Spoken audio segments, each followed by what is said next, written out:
Le pouvoir de Ramsès II s'étend au sud jusqu'au désert de Nubie, où il a fait construire 7 temples. Mais le plus impressionnant est celui d'Abou Simbel.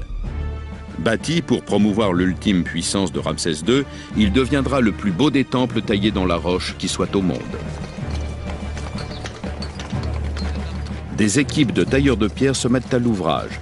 Il s'agit de transformer la paroi de la falaise en 2 paires de gigantesques statues du pharaon.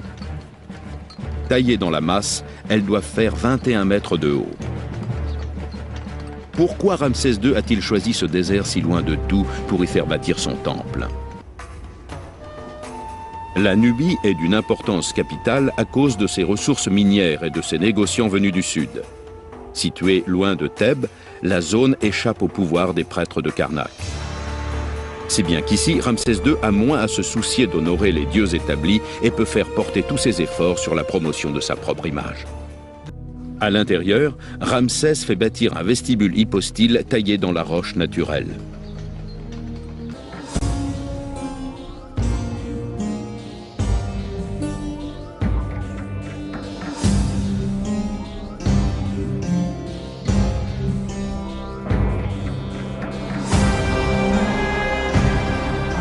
Sur les colonnes, il place des statues géantes à son effigie.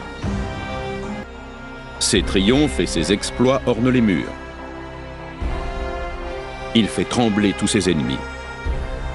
Les Syriens implorent sa clémence. Un soldat libyen meurt piétiné.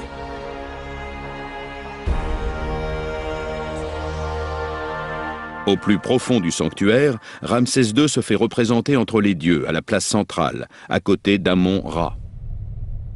2 fois par an, le soleil levant pénètre dans cette partie du temple et illumine son image.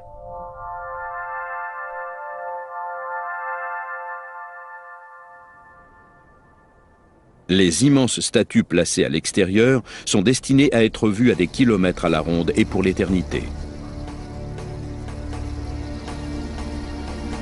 Pourtant, elles vont disparaître pendant 2000 ans, jusqu'à l'arrivée de Belzoni, le chasseur de trésors.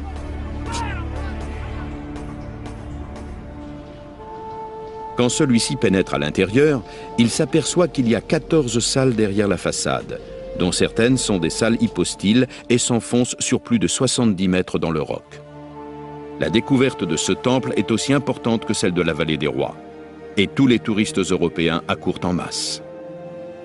Mais en 1960, après la construction du barrage d'Assouan, le temple est menacé. Il risque d'être englouti par les eaux du lac Nasser. 51 nations du monde entier s'unissent par l'intermédiaire de l'UNESCO pour sauver le monument. Morceau par morceau, la paroi entière de la falaise et le temple sont découpés en blocs de 30 tonnes et réassemblés 64 mètres plus haut, au sommet de la falaise à la façon d'un gigantesque puzzle. Même les eaux du lac Nasser ne peuvent plus noyer ce roi qui a gravé son immortalité dans la pierre.